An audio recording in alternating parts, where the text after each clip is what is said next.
When we gather in worship, one of the most beautiful and sometimes misunderstood truths is that God welcomes our honesty, even the kind that sounds dark, heavy, or uncertain. Some people hear Christians singing songs filled with lament or sorrow and wonder. Why would the church sing something so sad? But if you open the scriptures, you'll find that lament has always been part of worship. In fact, it's not a sign of weak faith. It's one of the most courageous expressions of it.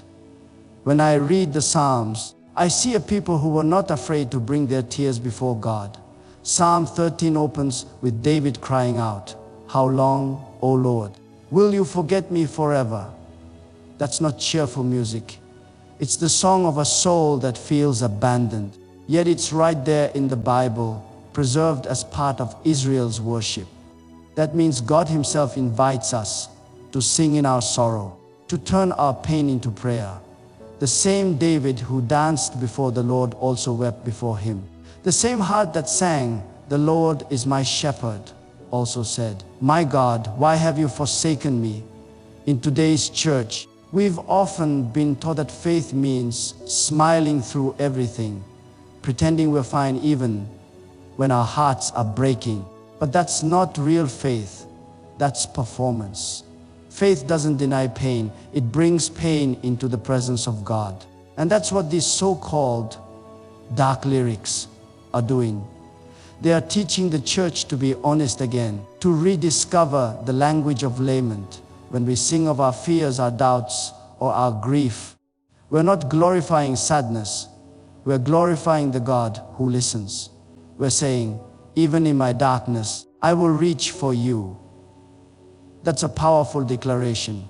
It's easy to praise God when everything is bright. But when you can lift your hands and sing through tears, that's when worship becomes real. It's no longer a performance, it's a lifeline. I remember seasons in ministry when the weight of life pressed so heavily that no bright song could reach my heart. During those times, it was not the upbeat songs that sustained me, but the ones that whispered, "It's okay to not be okay." Songs that allowed me to cry, to confess, to be still before the Lord and admit, "God, I don't understand, but I'm here."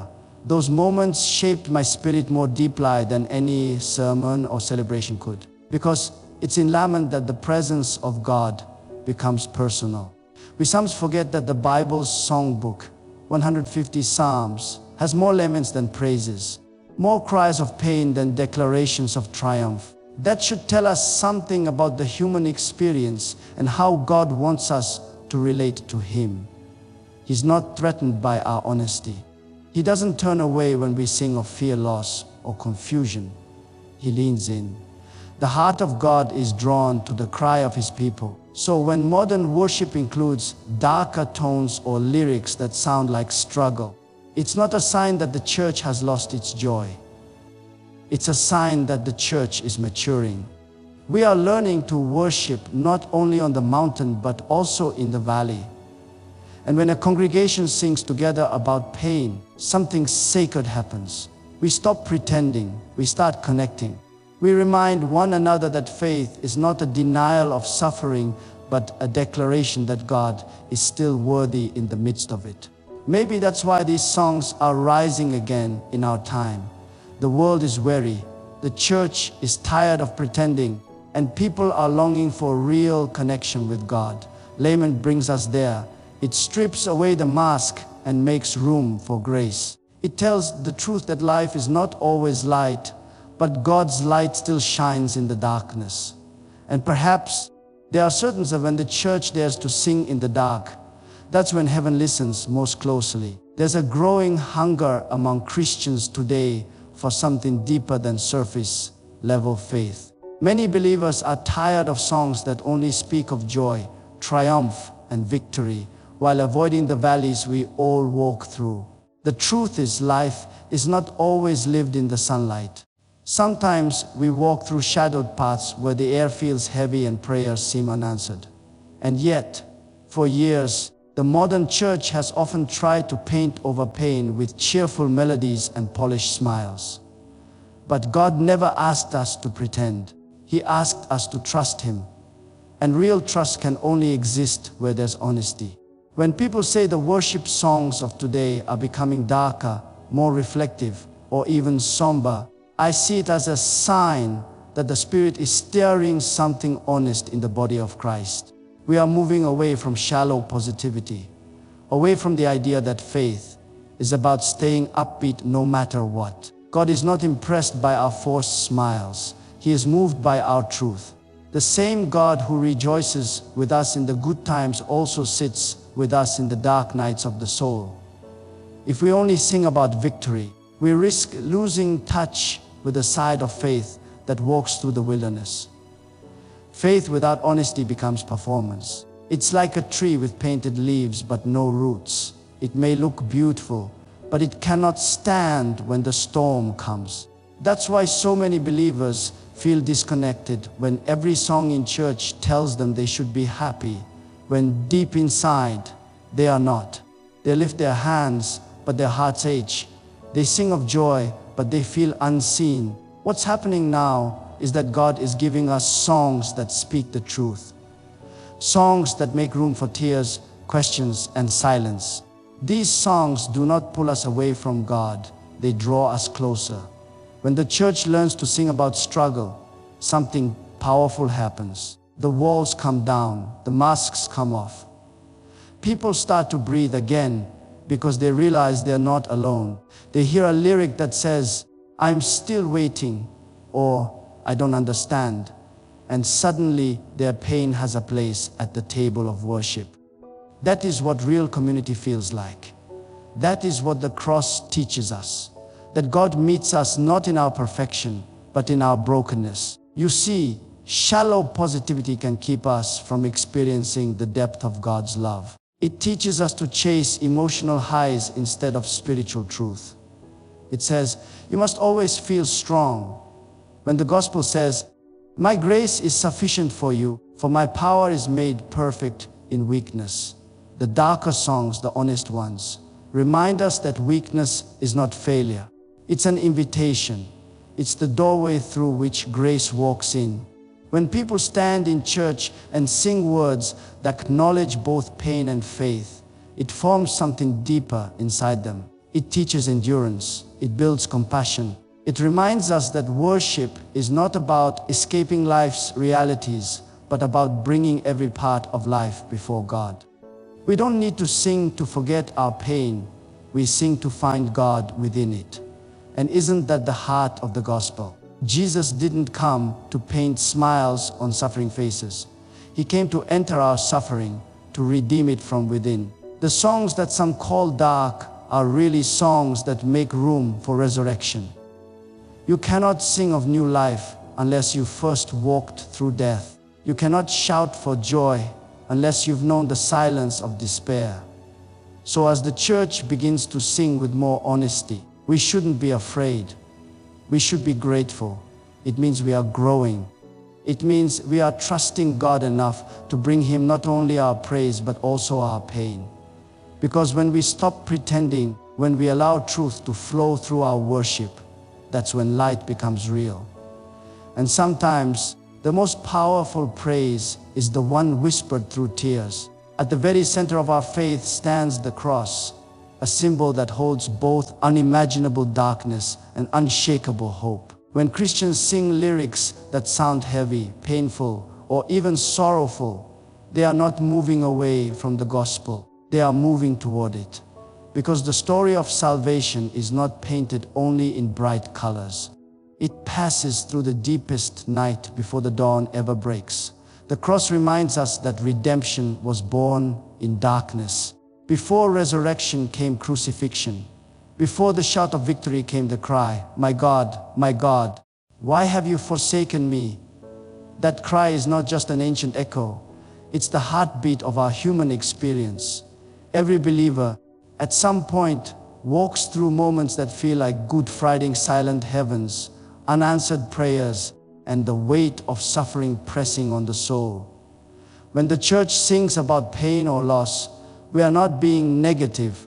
We are remembering the pathway our Savior walked. We are identifying with him who suffered for us, who took our darkness upon himself so that we could one day stand in his light. Too often, people imagine faith as a straight line upward. No doubt, fear, just blessing after blessing. But that's not how Jesus lived. Even he walked through the Garden of Gethsemane trembling, saying, "Father, if it be possible, let this cup pass from me." That is the Son of God, wrestling, sweating drops of blood, crying out to the Father. If the perfect Son could speak honestly about his agony, then surely his children can too.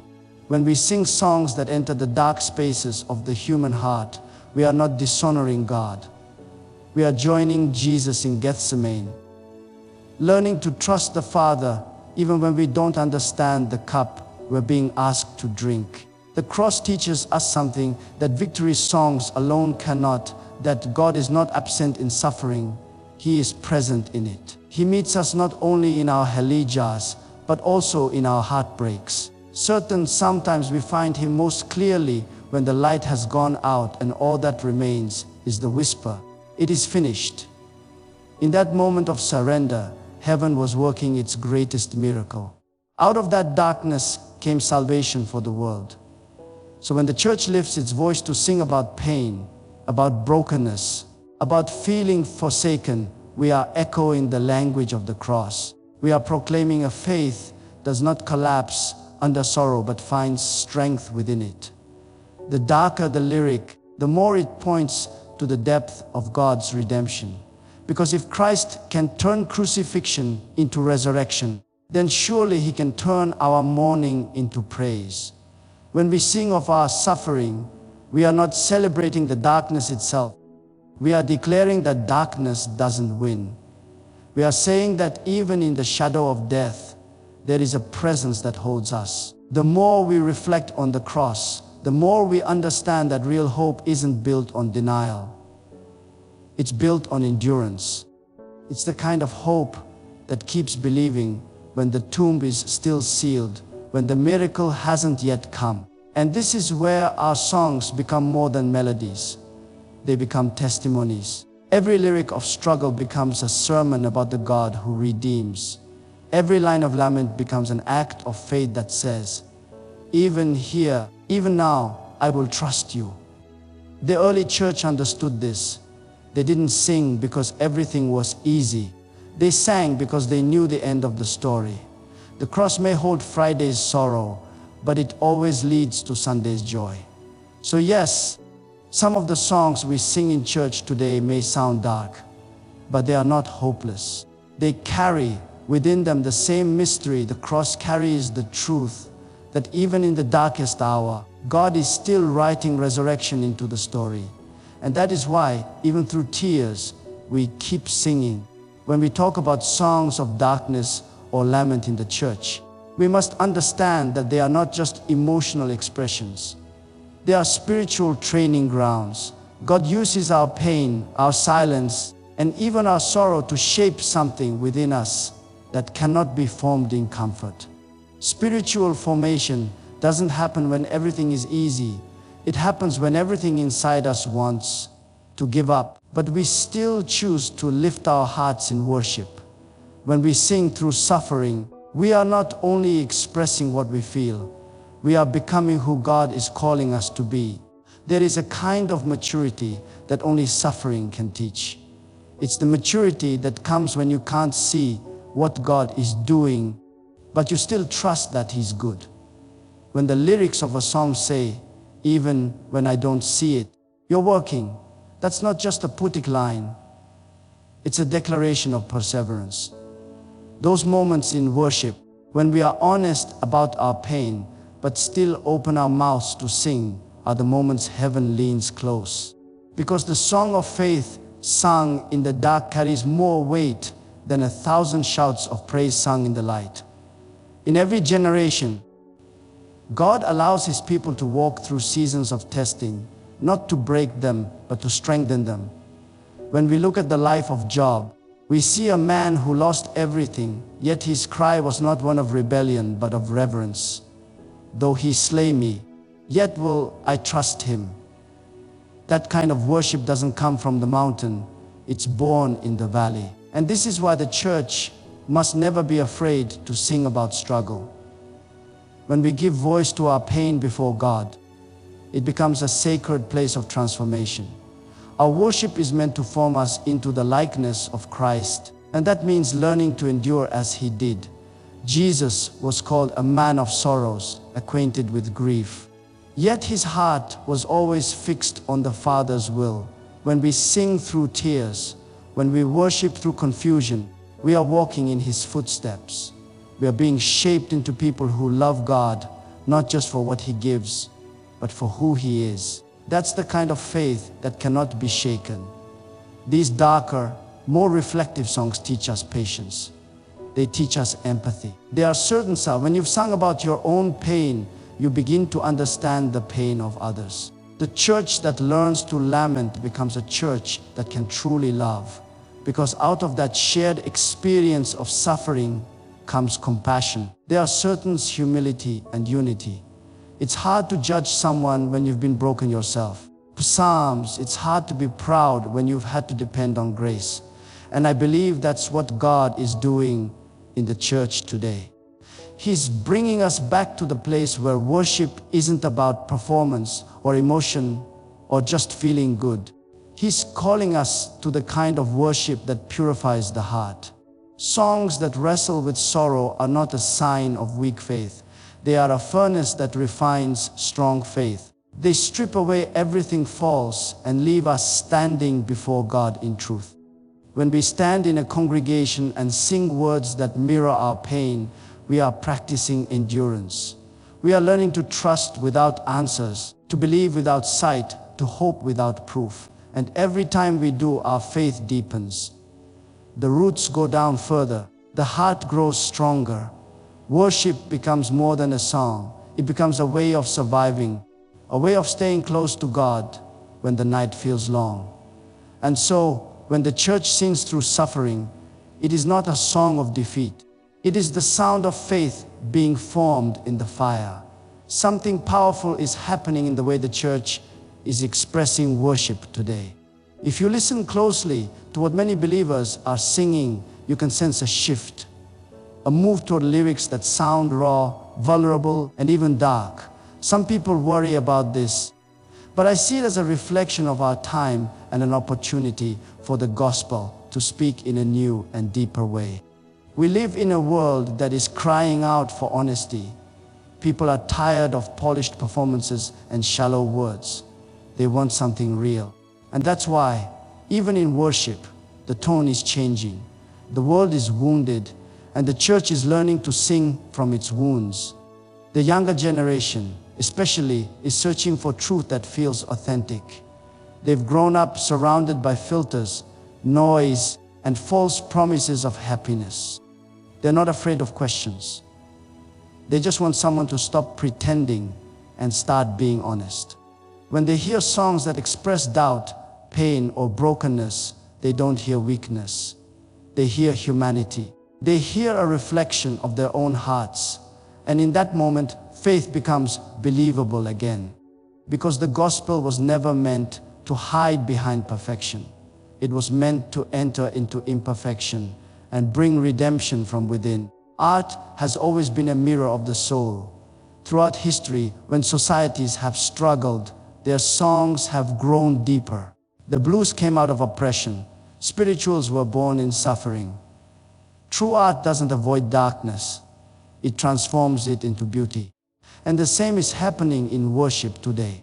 These so-called dark lyrics are not leading people away from God. They're leading them toward Him by showing that He can handle the full range of human emotion. In a culture overwhelmed by anxiety, loss, and uncertainty, people no longer relate to songs that only celebrate constant victory. They need to know that faith still stands even when the heart trembles. When the church begins to sing about those realities, about the nights of doubt, the weight of silence, the age of unanswered prayer, it's not a sign of decline. It's a sign that the church is listening to the world's heartbeat and responding with compassion instead of denial. Worship that embraces emotional honesty doesn't dilute the gospel.